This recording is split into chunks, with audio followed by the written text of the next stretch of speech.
할렐루야. 컴컴하니까 동굴에 들어온 것 같습니다. 예배를 드리러 올 때 두 가지 시선이 있을 건데, 아이고 뭐 환경이 좀 그러네 하는 시선도 있을 거고, 야 정말 따뜻하다, 참 좋다, 또 이런 시선도 있을 겁니다. 여러분, 이제 무엇을 취할지는 우리 생각에 따라 달라지겠지만, 컴컴하네 여기에서 엄청난 것을 얻게 되시길 간절히 바랍니다. 오늘 새로 보이는 얼굴들 너무너무 반갑습니다. 따로 나중에 한번 인사드리기로 하고, 특별히 오늘 우리 황철재 집사님 사모님 되시는 신명 집사님, 아주 오랜 힘든 일이 좀 있었지만 이제 드디어 이렇게 나오게 되었습니다. 여러분 큰 박수로 한번 환영해 주시기 바랍니다.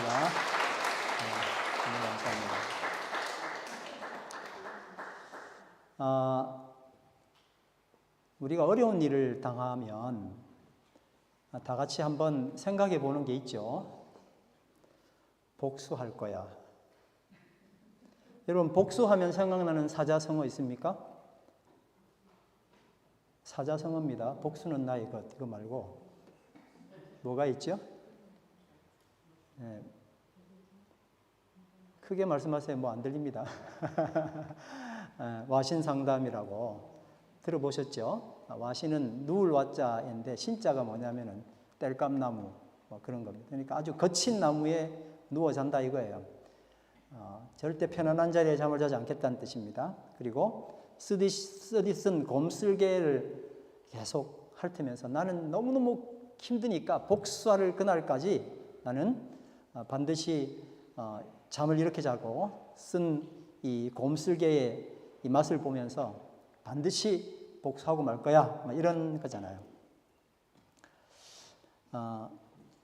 약했던 내가 한심스럽고 더 강해져야 돼, 더 가져야 돼. 그래서 내가 이렇게 당했잖아. 정말 많이 있어야 돼. 그래야 이길 수 있어. 이곳저곳 적을 피해 다니면서 강해질 때까지 와신상담하는 겁니다. 자, 질문 드리겠습니다. 견디기 힘든 수모를 당하고 돌아온 날 밤에 내가 결심한 건 무엇입니까? 결심 안 해보셨습니까? 하여튼 좀 기다려봐. 내가 강해질 거야. 너를 밟아줄 거야. 이랬습니까? 안 그러면 또 다른 생각이 있었습니까? 부글부글 잠도 못 자고. 아무튼 지금 이런 상황의 이야기를 오늘 하게 되었습니다. 오늘 제목이 뭡니까? 깨어질 결심. 감 잡으신 분들은 영화 패러디 했구나 이렇게 생각하실 거고, 저게 무슨 제목이야 라고 생각하신 분도 있을 겁니다. 한번 따라합니다. 내 마음이 확정되고 확정되었사오니. 이 결심을 한 거예요. 근데 복수하리라 하는 결심이 아니라 어떤 결심을 했는데 그게 깨어질 결심을 한 겁니다.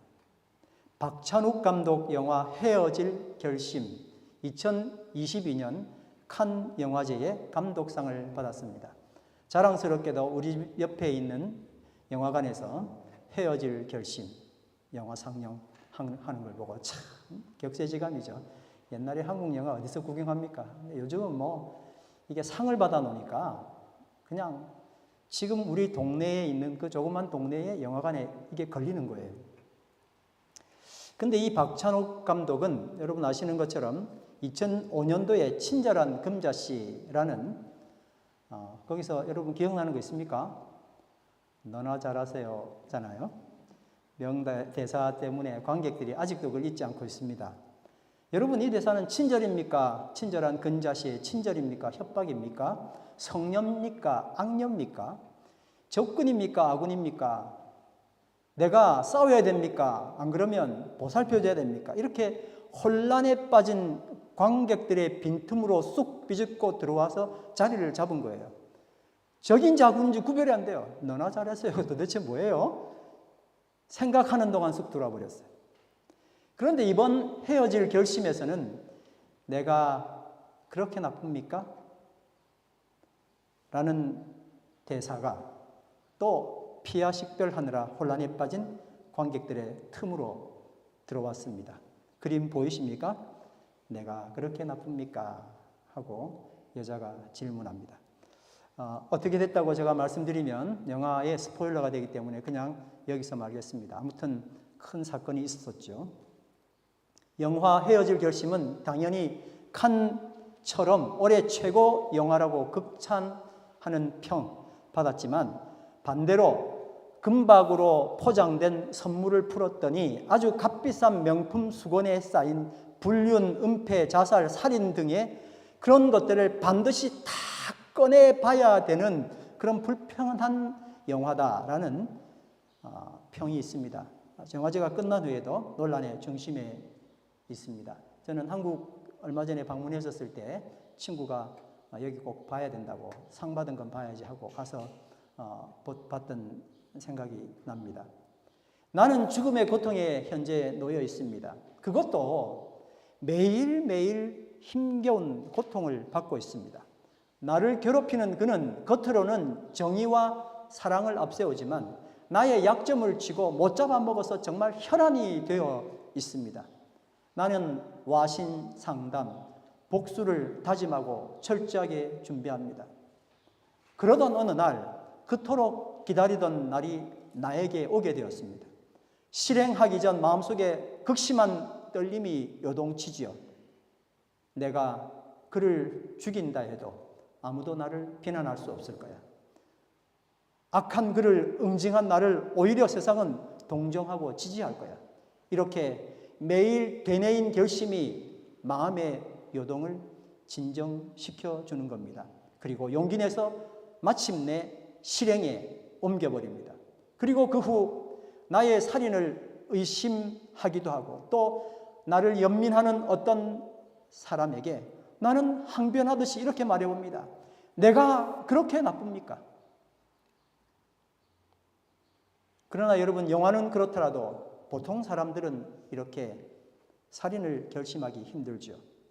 원수 죽일 엄두도 못 내고 그저 억울한 일상을 매일매일 반복하는 서민들이 많습니다. 그러나 여러분, 우리 서민들을 우습게 봐서는 안 됩니다. 매일매일 복수하고 있잖아요. 결코 용서해 주지 않잖아요. 틈틈이 미워해주고 무시해보기도 하고 험담하면서 너나 잘하세요 라고 간간히 내 아픈 감정을 풀어내며 영화처럼은 아니지만 매일매일 복수를 감행하는 겁니다.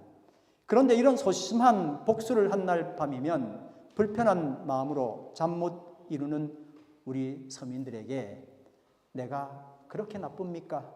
이 카피는 위로, 연대감, 합리성이라는 선물이 된 겁니다. 오늘 본문 시편 57편은 다윗이 사울을 피하여 굴에 있던 때에 라는 제목이 달려 있습니다. 뭐라고요? 다윗이 사울을 피하여 굴에 있던 때에. 여러분, 이 배경을 어느 정도 아시겠지만 사울은 왕입니다. 다윗은 또 그의 사위이기도 하죠. 근데 어느 날 마음이 변해서 이 굳건한 힘을 가진 왕이 다윗을 죽이려고 그냥 가만히 있질 못해요. 수시로 죽이려고 합니다. 보이기만 하면 칭찬했다 그냥 죽여버리려고 그 작정을 하는 통에 다윗이 10년 내내 도망을 다녔어요. 이 굴이 어딜까 한번 봤습니다. 이 굴은 다윗이 사울을 피해 있었던 엔게디 황무지 근처 동굴입니다. 사진을 보니까 여러분 염해라고 사회라고 하는 바다 보이시죠? 그리고 거기 중간쯤에 위치해 있는 서해 서쪽 사막입니다. 사막 그림 보이십니까? 이거 풀이 좀 있네. 풀이 있는 게 아니고 간간히 있는 풀이고 나머지는 정말 황무지인 거죠. 근데 여러분, 이 N이라는 것은 샘을 의미합니다. N학고래라는 말 들어보셨습니까? N 이러면 이게 샘을 의미하거든요. 그러니까 뭔가 샘이에요. 새끼 염소의 샘. 봤더니 진짜 지금도 폭포가 흐르고 있더라고요. 참 다행이죠. 샘이 흘러 폭포로 되어 있어서 이 황무지에 그나마 어떤 짐승들이 살아갈 수 있었고 다윗도 여기 피할 수 있었던 겁니다. 그런데 바로 거기 보니까 동굴이 하나 있더라고요. 그 동굴 보이시죠? 만약에 여기에 숲이 우거지면 동굴인지 아닌지 또 모르게 돼 있는 그런 상황이 됩니다. 어디에 있었다고요? 다윗이? 동굴에. 자, 오늘 제가 생각해 볼 땐 여기 이 동굴에 여러 의미를 가지고 오신 분들이 있다고 생각합니다. 어떤 분은 동굴에서 심기일전하여 복수의 칼을 더 세심하게 다듬고 가실 분도 계실 거고, 어떤 분들은 더 강해질 거야 하고 동굴 속에 오신 분도 계실 겁니다. 아무튼 다윗도 이렇게 동굴 속에 들어와 있었습니다. 사무엘상 24장 1절에서 3절을 보니까 오늘 우리가 본문으로 읽었던 시편 57편의 배경을 그대로 이야기해 주고 있습니다. 한번 읽어보겠습니다. 블레셋 사람과 싸우고 돌아온 사울 왕은 다윗이 엔게디 광야에 있다는 소식을 듣고 온 이스라엘에서 3,000명을 뽑아 거느리고 다윗과 그의 부하들을 찾으러 들렴소 바위 쪽으로 갔다. 여러분 여기까지 읽겠습니다. 3,000명을요. 그것도 아주 싸움 잘하는 사람 3,000명을 뽑아온 거예요. 다윗이 그럼 한 3만 명 있습니까? 뭐 한 1, 200도 안 되는 사람 쫓으려고 3,000명을 왕이 거느리고 세상에 왔다니까요. 자, 계속 읽겠습니다. 시작. 사울이 길 옆에 양 우리가 많은 곳에 이르렀는데 그곳에 굴이 하나 있었다. 사울이 뒤를 보려고 그리로 들어갔는데 그 굴의 안쪽 깊은 곳에 다윗과 그의 부하들이 숨어 있었다. 사울은요, 국정을 버려두고 다윗을 죽이려고 수많은 군사를 동원해서 다윗을 찾아다니던 일이 한두 해 일이 아니었습니다. 무려 10년. 이런 참혹한 고통에서 지내게 되었죠. 사람 살기 힘든 곳, 죽지 못해 겨우겨우 버텨낸 곳, 이곳에서 다윗은 과연 매일 어떤 결심을 하게 되었을까요? 그리고 다윗을 따르던 사람들은 이런 사울을 어떻게 생각하고 있었겠습니까? 그러던 어느 날 사울이 다윗을 찾다가 배가 아팠겠죠. 이를 보기 위해서 다윗이 숨은 동굴인 줄 모르고 그곳으로 들어간 겁니다. 이것이 다윗에게는 사울을 죽일 절호의 기회가 된 겁니다. 지긋지긋한 죽음의 고통에서 벗어날 기회지요. 그가 사울을 죽여도 누구 하나 사울 동정하지 않을 겁니다. 그러나 다윗은 사울을 죽이지 않습니다. 사무엘상 24장 4절에서 6절입니다. 시작. 다윗이 일어나서 사울의 겉옷자락을 몰래 잘랐다. 다윗은 자기가 사울의 겉옷자락을 자른 것뿐인데도 곧 양심의 가책을 받게 되었다. 그래서 다윗은 자기 부하들에게 타일렀다. 내가 감히 손을 들어 주님께서 기름 부어 세우신 우리의 임금님을 치겠느냐? 주님께서 내가 그런 일을 하지 못하도록 나를 막아주시길 바란다. 왕은 바로 주님께서 기름 부어 세우신 분이기 때문이다. 도대체 어떻게 된 일일까요? 한번 따라하겠습니다. 죽어가는 것에 눈을 돌리다. 어디에 눈을 돌린다고요? 그동안 살아가는 것에 눈 돌렸잖아요. 여러분, 다윗이 편안하게 있다가 사울 왔네? 저 사람도 왜 저래? 이런 게 아니고 너무너무 힘든 거예요. 그런데 한번 사고 치면 되죠. 그리고 죄송합니다 하면 될 일을 절대 그렇게 하지 않고 다윗은 참 좀 편한 모양이지가 아니에요. 정말 힘든데도 이 결정을 내린 거예요. 이게 시편 좀 전에 우리가 본문으로 읽었던 47편 1절에서 4절에 표현되어 있는 겁니다. 한번 보겠습니다. 시작. 참으로 하나님 나를 불쌍히 여겨 주십시오. 불쌍히 여겨 주십시오. 내 영혼이 주님께로 피합니다. 이 재난이 지나가기까지 내가 주님의 날개 그늘 아래로 피합니다. 가장 높으신 주님께 내가 부르짖습니다. 나를 위하여 복수해 주시는 하나님께 내가 부르짖습니다. 하늘에서 주님의 사랑과 진실을 보내시어 나를 구원하여 주십시오. 나를 괴롭히는 자들을 꾸짖어 주십시오. 오 하나님, 주님의 사랑과 진실을 보여주십시오. 내가 사람을 잡아먹는 사자들 한가운데서 누워있어 보니 그들의 이는 창끝과 같고 화살 촉과도 같고 그들의 혀는 날카로운 칼과도 같았습니다. 그런데 이 원수가 제 발로 죽음의 자리에 찾아온 겁니다. 5절 6절입니다. 시작. 하나님 하늘 높이 높임을 받으시고 주님의 영광을 온 땅 위에 떨치십시오. 그들은 내 목숨을 노리고 내 발 앞에 그물을 쳐놓아 내 기가 꺾였습니다. 그들은 내 앞에 함정을 파놓았지만 오히려 그들이 그 함정에 빠져들고 말았습니다. 자, 여러분 이까지 오면은 이제 할렐루야죠. 동굴 속으로 죽으러 들어왔는데 얼마나 감사한 일입니까? 때가 왔구나. 너무 기쁘죠? 그렇지 않습니까? 그래서 거기로 넘어가 버리면 끝나는 거예요. 다윗은 끝납니다. 근데 그 다음 단계가 있는 걸 안 거예요. 이야, 참 어떻게 이걸 알았을까요? 사울이 스스로 죽음의 자리를 찾아서 동굴로 들어온 것은 다윗이 기사회생할 절호의 기회였습니다. 그의 모든 고통을 일순간에 날려버릴 절호의 기회였습니다. 이때 그의 그 기회를 정말 북돋아주는 신하들의 말이 있었습니다. 사무엘상 24장 4절 말씀 다 같이 읽습니다. 다윗의 부하들이 그에게 말하였다. 드디어 주님께서 대장님에게 약속하신 바로 그날이 왔습니다. 내가 너의 원수를 너의 손에 넘겨줄 것이니 내가 마음대로 그를 처치하여라 하신 바로 그날이 되었습니다. 그러니 부하들의 조언대로 다윗이 사울을 처치하면 이제 모든 고통에서 해결됩니다. 만약 이것을 두고 누군가가 트집 잡는다면 뭐라고 하면 되죠? 내가 그렇게 나쁩니까? 이렇게 응대하면 될 일이었습니다. 그런데 이 고통스러운 환경 앞에 찾아온 절호의 기회를 눈앞에 두고 다윗이 결심한 것은 복수가 아니었습니다.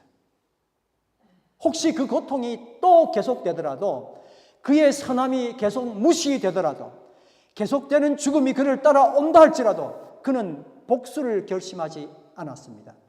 다윗이 약해진 겁니까? 힘이 빠진 겁니까? 자신감을 잃어버린 겁니까? 아니면 엄청나게 강해진 겁니까? 사울과 싸우지 않아도 이미 이긴 겁니까? 7절입니다. 다 같이 읽겠습니다. 시작. 하나님, 나는 내 마음을 정했습니다. 나는 내 마음을 확실히 정했습니다. 내가 가락에 맞추어 노래를 부르겠습니다.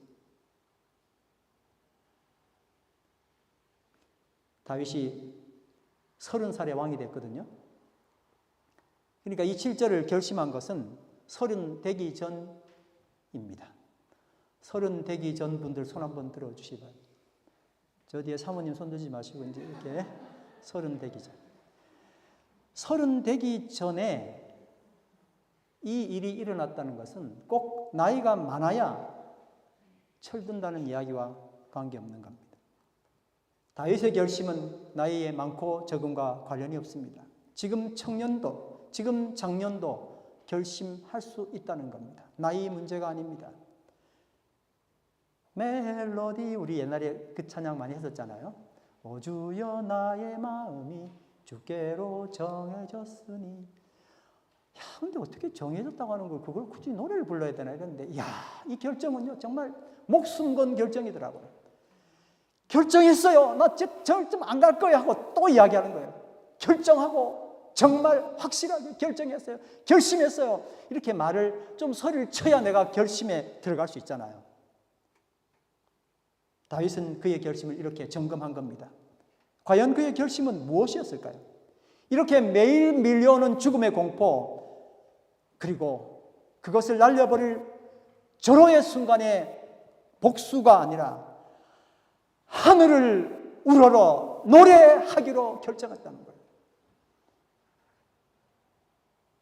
아무도 안 누르시네. 아, 저는 깜짝 놀랐어요. 어떻게 이럴 수가 있지? 복수의 칼을 갈아도 시원찮을 판에 어떻게 이 모든 걸 바로 끝내버리고 하늘을 우러러 노래하겠다고 결정했을까? 진짜 예배를 드린 거죠. 그런데 과연 이 결심이 다윗을 더없이 강하게 복수하지 않고도, 아니 복수에 연연하지 않고 거인이 되게 만든 비결은 도대체 무엇이었을까? 그의 일생 전체 일제의 수탈을 고스란히 감내하며 27살에 세상을 떠난 청년 윤동주도 다윗의 길을 따라 복수를 결심하지 않았습니다. 그의 삶 36년간에 27살 청년은 고스란히 일제 치하에 있었습니다. 그는 복수를 결심하지 않고 그에게 주어진 길을 가기로 결심했습니다. 윤동주는 서시에서 이렇게 말합니다. 다 같이 한번 읽어볼까요? 서시 윤동주. 죽는 날까지 하늘을 우러러 한 점 부끄러움이 없기를 잎새에 이는 바람에도 나는 괴로워했다. 별을 노래하는 마음으로 모든 죽어가는 것을 사랑해야지. 그리고 나한테 주어진 길을 걸어가야겠다. 오늘 밤에도 별이 바람에 스치운다. 시 중에 최고 시라고 생각합니다. 1941년에 썼네요.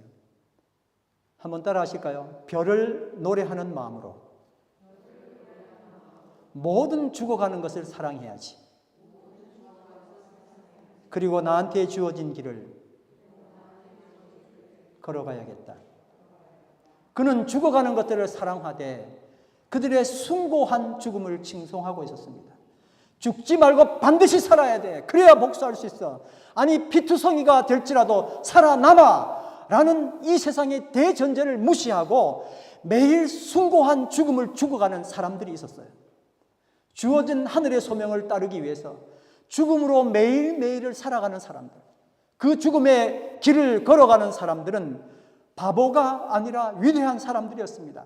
더없이 강한 거인들이었습니다. 여러분 한번 생각해 보세요. 세상에서 제일 강한 사람 누굽니까? 죽음을 두려워하지 않는 사람 아닙니까? 청년 동주는 그래서 죽어가는 것들을 사랑하기로 결심합니다. 어떻게 해요? 별을 해는 마음으로요. 별을 노래하는 마음으로. 어떻게 이럴 수가 있죠? 그런데 이 세상에는 그렇게 죽어가는 사람들이, 그렇게 죽어가는 것들이 세상을 살리고 있었습니다. 그는 모든 어떤 사람만, 어떤 죽어가는 내 동료를 사랑해야지가 아니라 이제 그는 모든 죽어가는 것을 사랑하리라고 결심을 하는 겁니다. 그리고 그는 그 결심 붙잡고 그래 나도 이 길을 갈 거야 라고 주어진 거예요. 나 세상 좀 더 멋있게 살아야 되는데요. 나 해방 한번 봐야 되겠는데요가 아니라 나에게 주어진 그 길을, 그렇게 숭고한 그 길을 걸어간 겁니다. 다윗은 이 고통의 순간에 복수가 아니라 왜 노래할 결심을 했는지, 동주는 왜 이 고통의 순간에 별을 노래하는 마음으로 죽어가는 모든 것들을 사랑할 결심을 했는지 그 이유를 정말 송구한 마음을 담아서 그분들의 고견을 묻고 싶습니다. 우리는 지금껏 생존을 위해, 살아남기 위해 모든 살아있는 것들을 사랑해 오지 않았습니까? 그러니 그 억적 같은 생존을 지탱해 준 내면의 에너지가 내가 그렇게 나쁩니까? 라고 분출된 겁니다. 다윗은, 동주는 살아있는 것을 사랑해야지가 아니라 모든 죽어가는 것들을 사랑하기로 결심하면서 내가 그렇게 나쁩니까? 반문하는 삶에서 예, 내가 그렇게 나쁩니다 라고 고백하는 삶으로 변화되게 되었습니다. 다윗은 결심했습니다. 자신의 왕국, 다윗의 왕국을 멋지게 세우는 것은 이제 그만. 이것이 그의 결심이 아니었습니다. 다윗의 결심은 이것입니다. 다시 한번 7절을 읽어보겠습니다. 크게 한번 읽겠습니다. 시작. 하나님, 나는 내 마음을 정했습니다. 나는 내 마음을 확실히 정했습니다. 내가 가락에 맞추어 노래를 부르겠습니다. 우리는 살아남으려 했고 적든 크든 내 왕국을 세우려고 살아왔습니다. 좀 더 가까이는 교회가 그 중에 하나지요. 자기 왕국. 그래서 죄송하지만 하나님을 바지 사장으로 앉혀두고 얼마나 내 마음대로 했는지 모릅니다. 그래서 파벌이 조성되죠. 내 왕국과 저 왕국이 싸우게 됩니다. 교회인데요. 그리고 싸우고 혼자 나가면 감사하다고 할 지경입니다. 쑥쑥 빠져나갑니다.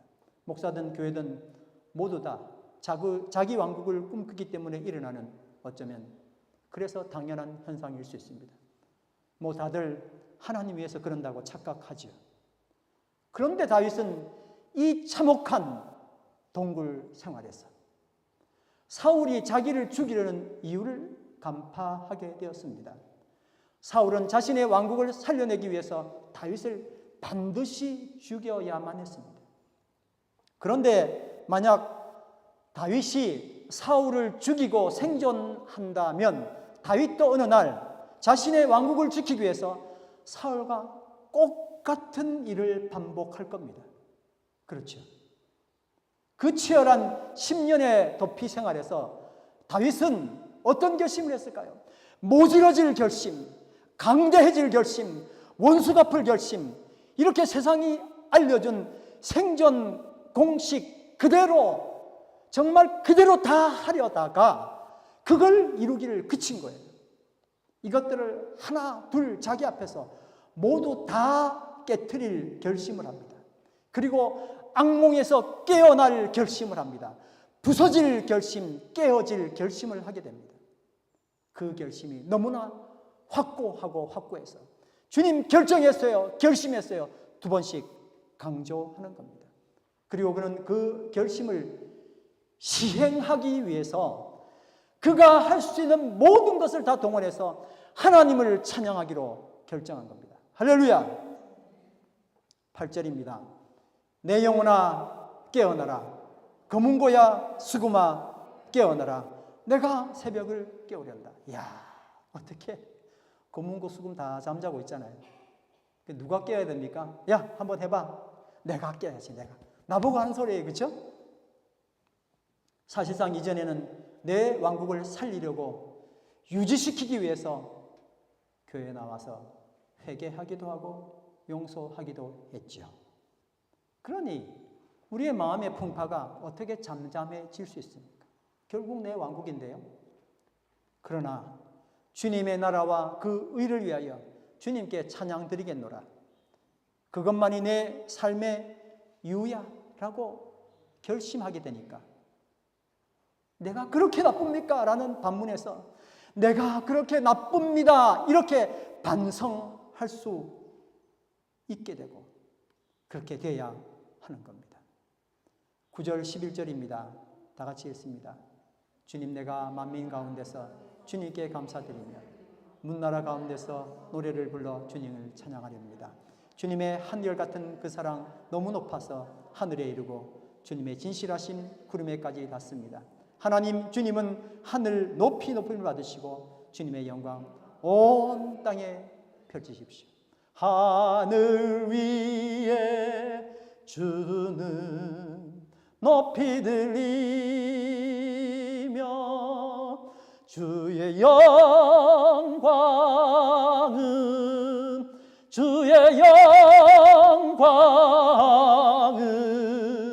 주의 영광은 온 세계 위에. 할렐루야.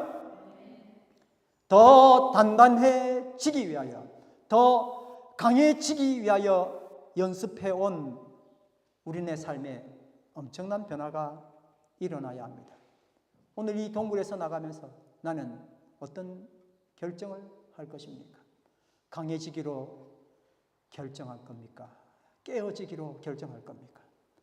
단단해진 나를 깨트려야 합니다. 강력해진 나를 깨트려야 합니다. 그리고 나를 깨워야 합니다. 먼지 쌓인 찬송과 성경을 들고 처음 주님 만난 날 감동했던 그 찬양의 기쁨도 회복해야 합니다. 비파여 수금이여 이제 깨어나야 합니다. 질문합니다. 우리 교회 여자 성가대 이름이 뭡니까? 김내려는 무슨 뜻이죠? 비파. 우리 교회 남성 중창단 이름이 뭡니까? 수금. 비파 수금이 요즘 자고 있습니다. 깨어나야 합니다. 할렐루야! 깨어날 결심, 깨트려질 결심, 깨어질 결심. 다윗과 동주가 걸어간 길이며 우리 예찬 공동체가 걸을 길입니다. 요한복음 12장 24절에서 25절 말씀입니다. 다 같이 읽습니다. 내가 진정으로 진정으로 너에게 말한다. 밀알 하나가 땅에 떨어져서 죽지 않으면 한 알 그대로 있고 죽으면 열매를 많이 맺는다. 자기의 목숨을 사랑하는 사람은 잃을 것이요 이 세상에서 자기의 목숨을 미워하는 사람은 영생에 이르도록 그 목숨을 보존할 것이다. 아멘.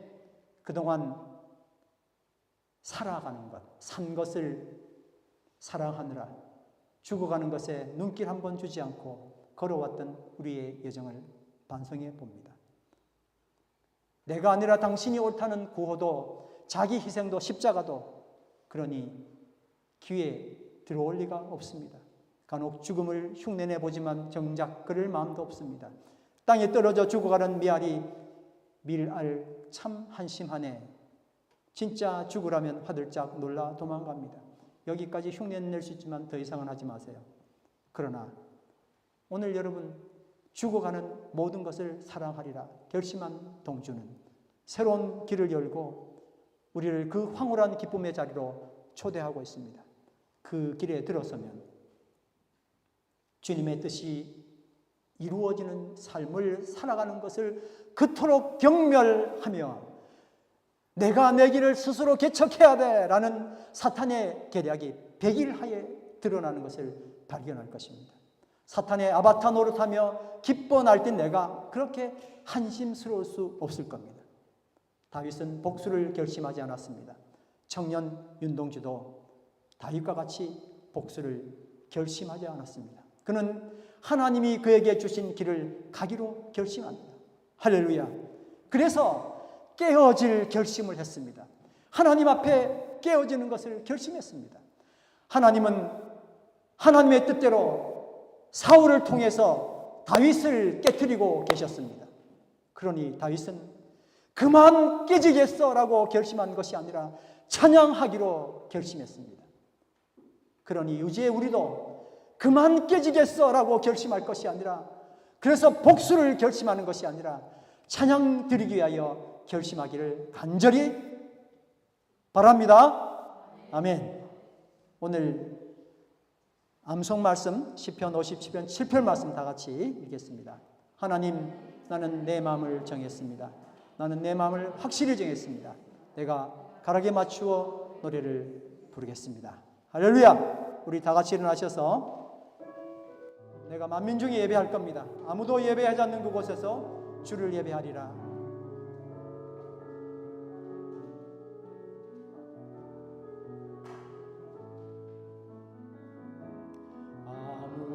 아무도 예배하지 않는 그곳에서 주를 예배하리라.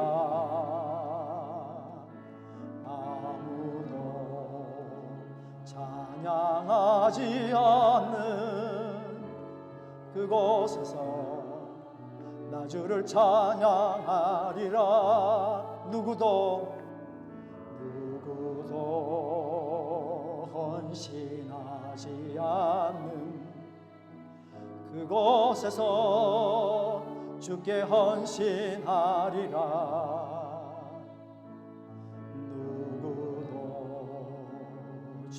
증거하지 않는 그곳에서 나 주를 증거하리라. 내가 밟은 모든 땅 주를 예배하게 하소서. 주의 보혈로 덮어지게 하소서. 내가 선이고 주의 거룩한 곳 되게 하소서. 주의 향기로 물들이소서. 오늘 말씀을 생각하시면서 다 같이 우리 합심하여 기도하겠습니다. 아버지 하나님, 이 어두운 동굴에서 우리는 얼마나 많은 강해지기를 결심하고 칼을 갈기를 결심하고 더 견고해져야 돼, 끝까지 살아남아야 되라며 동굴 생활을 그렇게 정리하고 살아왔었습니다. 하나님, 그러나 이제 다윗처럼 10년의 도망자 생활을 하면서 영적인 원리를 터득한 다윗처럼 주님께 예배하고 주님을 찬양하기를 결심하기를 원합니다. 모든 살아가는 것들을 사랑해왔던 우리의 삶에서 이제 죽어가는 것이 얼마나 소중했는지, 하나님의 그 사명을 담아가며 매일매일 죽어갔던 그들의 삶이 얼마나 아름다웠는지를 생각해 봅니다. 십자가, 그 힘없는 십자가가 이 세상을 구원하는 유일한 힘이 되었던 것을 저희들 시간 생각하며 우리의 삶에서 예수 그리스도의 그 놀라우신 희생의 십자가 기쁨으로 받기를 간절히 기도합니다.